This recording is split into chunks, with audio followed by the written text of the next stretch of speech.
I sent Cathy this whole message about how I'm failing.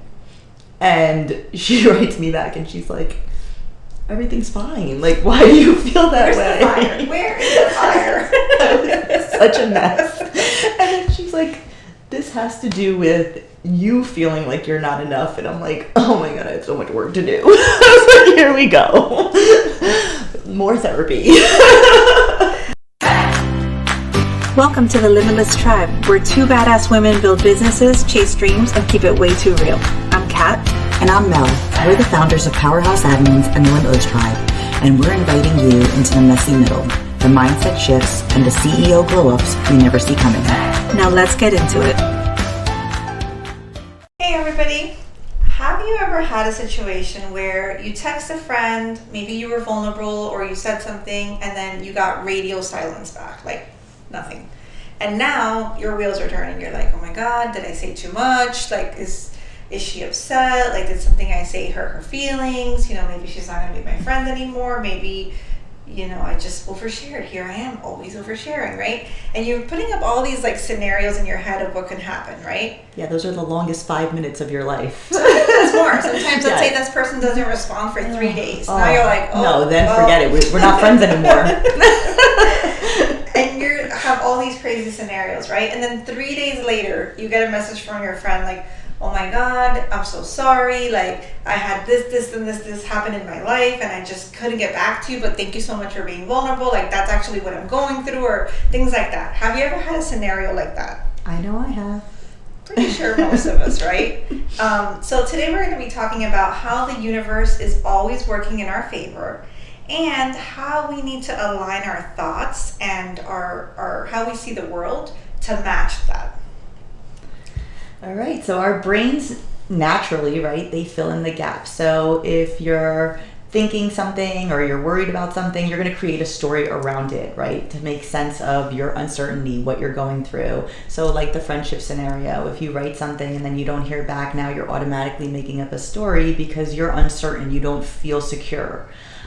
So this can be influenced by your past traumas, you know, just your beliefs, your core beliefs, and just things that you've been through in your life. So they make you feel insecure, they make you feel fearful, and that's why we make up these stories. So we want to work on that. A lot of it has to do with our own worthiness, sorry, can I say that word? And how we feel about ourselves. So today we're gonna really dive into this and talk about how those traumas and beliefs really shape our lives and how we can reframe that so that we can make this a better life for us and a better, you know, bring better energy yes, yeah, to us. It's gonna affect the other people around us. Yes. Because if you, like, let's say that text, if you just think, you know what, something might have happened with them, I hope they're okay, I'll just give them the space, and whenever they reach back out, they reach back out. Exactly. And you're just like not imposing that angst energy on that person, and you're giving them room to come when they're ready, right? Yeah, but if you're thinking, oh my goodness, they're mad at me, they're upset with me, I did something wrong, I said it the wrong way, now you're, you know, however long that it takes for that person to respond to you, you're living in that negative energy. And that's just going to bring on other negative things to your life. And it's going to make you feel crazy. And I just wait. I think you probably wait also. Like in that scenario, we would just be wait and be like, oh. Oh yeah, I would not like even some reach out again. Are like, oh, now you're mad at me. And then you start going on this whole crazy thing. And it turns out like that was not anything. So now you had this great friendship. They meant nothing by what they did or didn't do, and you put out this negative energy you were feeling that came from you alone. I think there was like a Keenan and Peele episode on this something, right? Yes. Where like, but they were like actually writing back, but he was reading it in a different way than what the other guy was saying. The other guy was just like, yeah, sure. And he's like, yeah, sure. Like, sure, like you don't care. It's no big deal. And it made me laugh because I really did. I was like, I've done that before. I have so done that before, just like read a text and completely read it a different way, where even my husband's like, I don't think that's how they're saying it. That's you. That's the point. Everything is you. Yes. Right? Most of the things that are happening aren't even like reality. It's just how we perceived the reality. Yeah. Which is super interesting, you know, and what I find crazy and interesting is that everybody's reality is different, like you were saying, based on your own fears, your own insecurities, your own experiences. So me and Mel could look at the same exact text knowing that person, or maybe the text came to both of us, right? And we interpret it in two completely different ways based on who we are, right? Yeah, I know that. And so just this week, I really have thought that I've worked a lot on myself, on feeling more worthy and just like, feeling more like I'm enough in certain areas. But I realize I still have a lot of work to do, just by our work experience this week. So I think it was Monday or Tuesday. I was working with a team, and I wanted everything. I wanted to make sure that everything was going right and that things were going well. And by the end of the day, I felt like nothing was accomplished. It was just a disaster. I was so upset.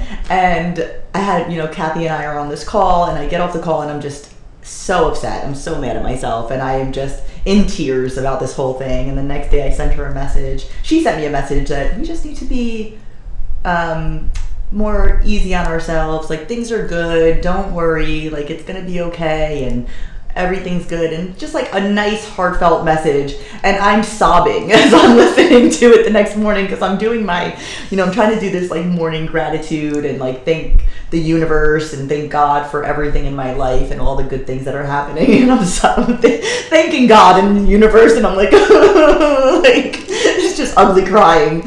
And I'm thinking about, how everything just didn't work out the day before. And like, I feel like I'm just failing at life. I'm failing at work. Nothing's going well. And I sent Cathy this whole message about how I'm failing. And she writes me back and she's like, everything's fine. Like, why do you feel that way? The fire? Where is the fire? It's such a mess. And then she's like, this has to do with you feeling like you're not enough. And I'm like, oh my God, I have so much work to do. Here we go. More therapy. The worthiness topic, I think, is a really big one, and I think it takes a really long time to work on. I think I'm one step a little bit ahead of you, only because I've been in this business a little bit longer, and it tests you a lot. It does. It tests you. And I think because I'm so used to being good in my field, and now, this is something new, and I'm like, I'm not dumb. Like, I am a smart person. But it's better and more interesting in life to be in this position where you're new at something and you're learning versus to stay in what you're safe. It is. And you but never it's also change. hard on your ego. But that's the work we have to do. Very hard on your ego. I'm like, I am not a dumb person. I am a smart person, and I am good at things, and I was good at my job, and why am I not good right now? And I go down this rabbit hole, and I know, when Cathy first got into this business, she would tell me that she would go through moments where she was like feeling great, and I got this, I'm so amazing, and I can do this, and I'm a businesswoman, and I am doing great. And then the next day she's like, I don't have this. I don't know what I'm doing. And I completely get you. Mel, and in the beginning, it was a big one, pricing. Oh yes, I remember we used to discuss it all the time. Yes, like, so for me to like come up with the pricing was one thing, and to feel like I was worth that price was a lot, and I still didn't believe it. So then when I would put the price out and somebody would question it, I was like, no, I'm going to stick to this price, and if I don't get the client, I don't get the client, but I'm going to stick to it, and I might not get them. And 9 out of 10 times the client would be like, okay, that's fine. Yeah. And I'm like, okay, it's good. Yeah. It's good. So that pricing was, Yeah, because it's tied to your worthiness, right? Are you worthy of this amount? Are you worthy that, are you doing good enough? Are you able to accomplish this? And should they be paying you this enough? Yeah. So it is tied to that. Yeah, but I don't want to say worthiness, because something I've learned and I'm trying to instill in myself is that I am just worthy for existing. You are. Like, not with the business, not with anything else. I'm just worthy because I exist, because I live, because I try to be a good person. And that's it. That's all that is necessary, and that already makes me worthy. Everything else is just things that I do. So with the pricing, I wouldn't use the worthiness word, because I don't want to tie it to that. I would say like value for the work, not tied to me, but just like, I want to make sure that I give that pricing worth of value or more to my client But whether I do or I don't, or I'm learning or improving, it just does not affect my value. I think that's a good way of looking at it. Yeah. Instead of tying it to worthiness, because I think that most of the time we are tying it to ourselves. Yeah. So if we reframe that and say, no, this isn't tied to me, this is tied to the value of the work that's being done. Yes. And it's not just that, like we tie everything to our worthiness. Yes. Like if somebody likes us, if they don't, if we get a job, if we don't, if how we look in something, it's just silly. Like we already are. It's like you just have to think that there's nothing you need to do to be worthy. Yeah. You just are. The rest of the stuff is other things, right? But not worthiness. But it's a really big one with work. So, and I'm still working on it, but certain pieces I've gotten better at. So even like the way that we work is really similar, right? Even though we came from different industries, I always overworked. I over-delivered as much as I could. I worked more hours than other people because I always felt like I wasn't enough, which means I wasn't delivering enough, so I had to keep doing more. And it wasn't that the work wasn't enough, it was that I wasn't valuing what the work was, and I was burning myself out by trying to be, more than other people were doing. Accomplish more.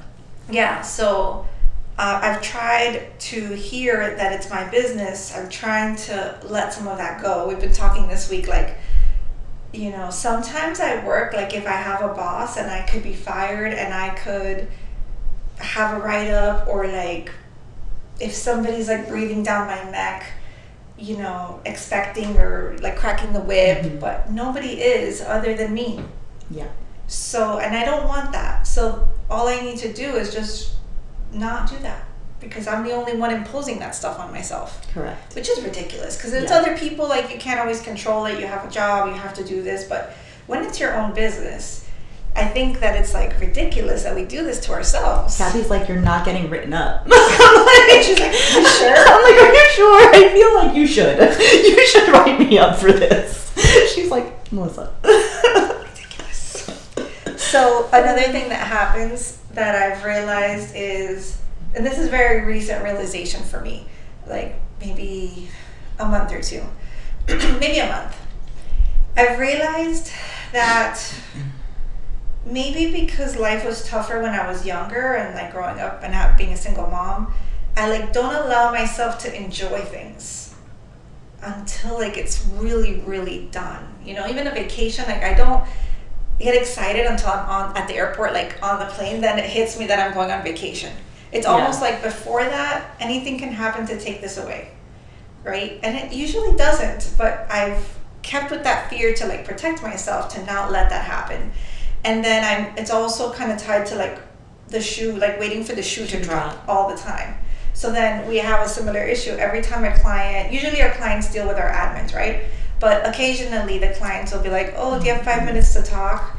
Or, hey, I wanted to talk to you about something, or things like that. And I'm like, what happened? It feels like a breakup. Like you need the talk. This is the talk. It's so intense. One of our admins actually messaged me this week and she's like, so-and-so wants to have a call tomorrow. And I was like, what happened? Is everything okay?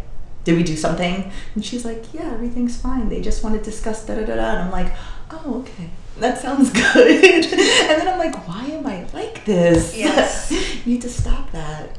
And so then like with the quality of work, right? We have extreme high standards. And it's good to have them, but to strive for and to often reach, but not to like beat yourself up over, right? We're still human. We're not machines. And most of the times we are not doing something right, or like it's not working, or as moving as fast or efficiently as we'd like we're not at our peak right this second, and we are freaking out, and the client is happy. Because things are actually going well. They're just not, like you said, to our standard. Like, we want everything to be perfect. We're like, okay, why is, it's a brand new team. We kind of have to gear up, get an understanding of how we do things for them. But I expect it from day one to be like, already done. Yes, like we are good. And it makes me feel like, oh my goodness, we're failing. We're not doing well because we haven't met that, we haven't caught our stride with them yet. And the client's happy and they're like, this is great. Thank you so much. And I'm like, and I've realized even at our worst, like we're usually better than a lot of other people they've already had. So I've tried to I'm really working on calming my nervous system and things like that, and this last month or two, and that's really helping me not be in the weeds of things and be more of an overview. Like, our business is good, our clients are happy, we're getting referrals from multiple clients, we're growing, like our leaders are handling the teams, like it's fine. Like, yes, there's always going to be things we can improve on, and that's our job to like find those opportunities and improve and tweak and perfect and always make sure that we're giving the best to our clients. That's our goal. But that's a moving target for us. Like, it's all, even if things are good, now we're like, okay, what else? What else can we do? How do we make this faster? So just because that's a moving target, that we shouldn't live in the moment of like it's not working, because it is. So that's been a big kind of epiphany, but that distorts the reality of how the business is actually doing, with our fears and our own insecurities of worthiness and what will this mean if something fails, right? And I try to think worst case scenario. Worst case scenario, let's say the client is unhappy and we can't save it and we can't fix it, or they just don't want to deal with us, which honestly is very rare. Then we lose the client and we move forward and we learn and we go to the next lesson, right? So even the worst scenario is manageable. It hurts, but it's manageable. But it's not tied to the worthiness. No, it just hurts because, you don't want to lose clients. Yes, but we need to disconnect that from worthiness. Exactly. That's but just if it happens, a learning opportunity. Yes. Or maybe it's not a right fit client, which also happens, right? So the science behind things, right? Cognitive bias, right? So your brain filters situations to confirm your beliefs. So if you feel like you're not enough, this situation where you're actually performing will find ways in where you're not delivering enough. Like, it will find the things where you can do more, which, like we said, there will always be more. And it'll bring those more to the surface. Yes, and it'll kind of hide everything else that you're doing well, because it's wanting to confirm that you're not enough and that you aren't delivering, right? So with quantum physics, they talk about how our perception influences our experience. And something I heard somewhere, I don't know where, it was, and I don't know if I've changed it at this point, but it was kind of like how, like, if we all have glasses on to view the world, right? But all of us have different lenses, and those lenses are based on our beliefs, on our values, on our fears, insecurities. And I know you've heard probably the term like rose-colored glasses. Yes. It kind of goes with that, right? When you're thinking that the world is perfect, the world is nice, everything looks good, right? But when you have all these fears and insecurities, or you'll notice some people have that victim mentality. They think everybody's out to get them. Meanwhile, nobody is even worried about you. Mm-hmm. Nobody is looking at you. Everybody's got their own traumas, and you see everything pointing at you. And I think this scenario is particularly interesting in like a situation where more than one person experiences it. Yeah. So 3 or 4 people can experience the same exact situation, and we all get different things from it based on our own filters. Yeah. Because all our glasses are different. Yes. But what I love about it is those glasses and those lenses are changeable. If you don't like what you're looking at, you can change the lenses. Yes. And I love like the idea of that, right? Yes. Yeah. I like that you're not control. Stuck. Yeah. And to me, control is when it's something I can fix. Mm-hmm. I can't fix other things or other people or the world, but if I can fix it or I'm the problem, that's the best case scenario. Yeah, because you can fix or reframe how you're looking at different scenarios or how you're looking at the world. Absolutely. So if you don't like it again, think about what you would want to see, and that's how you would reframe your lenses. Yeah, so we need to work on reframing our stories. So think about, notice the stories in your life or how you make them up. Like, what stories are you making up in your life? Are there any trends? Is there anything that you're doing consistently, or you're looking at it in a way all the time? It could be friendships, it could be work. If you get an email from your boss, every email, are you worried about every single one that he's sending you, or she, because you're thinking, the worst? And let's try to reframe those thoughts into something that serves you. So how does it make your life better? Right? So instead of looking at that email as like, oh my goodness, he's asking me a question and it's, he's probably upset with how I'm doing or my performance, look at it as, oh, he's checking in on me and wants to make sure that I'm doing okay, so that, you know, I can hit my goals, whatever it is. So it's just reframing that to serve you better. I think a lot of us, especially in dating, right, with exes, we always are, at least for me, you know, in past relationships, I'm like, you know, something ends, and if I was kind of happy in the relationship, things were good, and it has ended, then I'm like, when it ends, I'm going, oh my goodness, you know, I'm so sad, and why didn't that work out, and I wish I was still with him, and I make up stories about why it didn't work out and all this stuff, when I could be making up stories of, or looking at it as, well, what did I learn from this? How does this serve me in my next relationship? How is this going to serve me in life? So you just want to reframe those thoughts into something that is better for you. Yes, and even not just the lessons, which is a big one for me, but also if this didn't work, most likely it's not for me, right? Yeah. And thank God that I had the opportunity to have it end so that I could grow, learn, and then move forward. Maybe this was keeping me from the right person. Yeah. Even in friendships, I think you learn, like, sometimes people just come into your life, and you know how they always say, like, people come into your life for a season, yeah, and then they leave, and then you're kind of sad that that person's no longer in your life, but what did you learn from that? Yeah, you always get something. I always feel like you always get yeah. something from it, and if you really think about it, you know, and you get past that sadness of, or those thoughts of negativity of like, oh, why is this person doesn't talk to me anymore, or why this, you always find something that it left you with in a good way. Yeah. So even little things. Yeah. When I was in my old house and I was single, I remember I went on a date with somebody. It was just one date, but we went to this little sushi spot like 5 minutes from my house that I didn't know existed, and that became my new sushi spot. And we then never you told went on a me second about date. the sushi Yes. spot, and then I love the sushi Yes. spot. And then this other person, I never even went on a date with them. We talked a couple times, and they introduced me to this artist that I still love to this day. So you get a little bit from each person, and then you move forward, and there's a reason why that ended. Yes. And while you were talking, you know what's another big one for me that I've noticed that's a trend? Besides the worthiness and not being enough, I feel like people are mad at me all the time. Oh, that's all the time. Like I Me did too. something wrong and they don't like me. And, you know, that is something that I'm working on, because most of the time it's probably not true.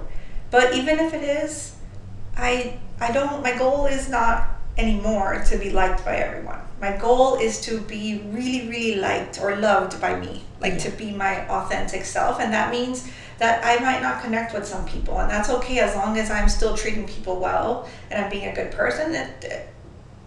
Things may trigger people, or I just might not be for them. But that's one that I'm still like working on, because I think people are always like mad at me. I have the same feeling. I always think that someone's upset with me, or if I like message someone that I'm not really close with, but like I know this person and I message them like, how did they take my message? Do you think I said it the right way? Maybe I shouldn't have said that. And I overthink the silliest things and worry that they're going to take it the wrong way, or now they're going to be upset with me. And I don't understand why, because it's not. Yeah. But even if they were, it's okay. I didn't mean anything by it. I wasn't trying to be mean or evil or hurt anyone, you know? But I do the same thing. It's constant.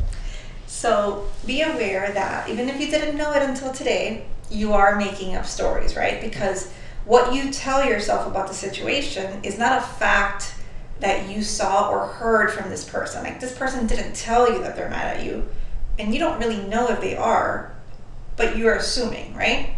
So if you're going to assume anyways, and think of all the ways that you assume, right? With your spouse, with work, with anything, right? We're just constantly making up these stories. And what's crazy about these stories is that if you just use a little bit of logic, they poke holes in the story because it doesn't make sense, right? You realize that it holds no water. Yes. So maybe think about some recent scenarios where you've done that, right? So you can catch a trend, like Mel said. And so you can realize that you are making up stories. And that's okay. That's what we do as humans, right? But here's the shift. If you're going to make up stories anyways, change them to something that makes sense for you, right? So that mindset shift is going to change you from being really stressed to being more curious and to being more open, to go from fear to faith, right? From resistance of like, all of these things are working against me, to just going with the flow. Like, if this is happening, let's see where this goes, or let's see what this teaches me, right?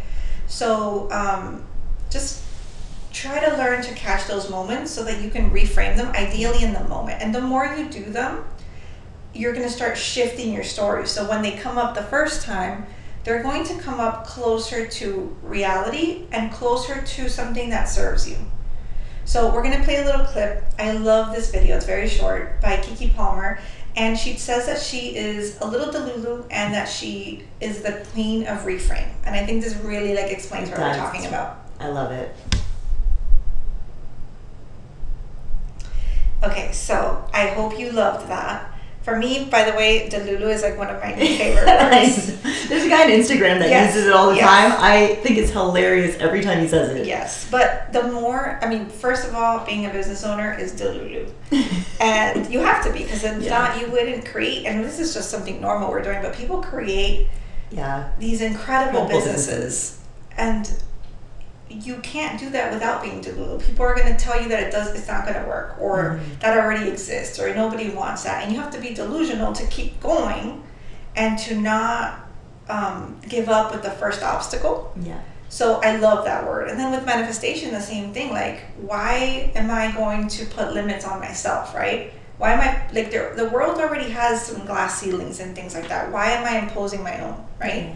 So being a little delulu about what you can accomplish, and be crazy about the dreams, have fun, like play around with ideas, and then you can work on the steps to get there. Yeah, just what Keke Palmer said, like, your movie's not going to be as good now because I'm not in it. So your life isn't going to be as good because I'm not in it. Correct. Business isn't going to be as good because we're not in it. Correct.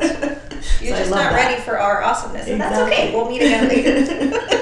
I love that. So practice writing down, the stories, the trends, the things that you're making up in your head, and your interpretation of it, and then practice writing down your reframe. How to change that mindset into something that serves you, and see what you come up with. And as you continue to do that, see how that changes your life, and how things feel better, and you're not so stressed and so worried and so feeling so unsure all the time. So to recap, the universe is always working in your favor. It is not against you, it is for you. So it's our interpretation that's going to shape our reality. And if the stories that you're making up are negative, make them positive. Put them in your favor, make them feel good. And that's how you're going to shift your life and make yourself more open to the wonderful possibilities that this world has to offer. So our next episode actually. So for our next episode, we're going to discuss letting go of feeling responsible for other people's reactions and experiences or expectations. It is their feelings. Yeah, it is not your responsibility, and that is what we're going to be talking about. So if you like this episode, or you feel like someone that would benefit from it, please like, subscribe, share. And until next time, your life, your rules, stay limitless.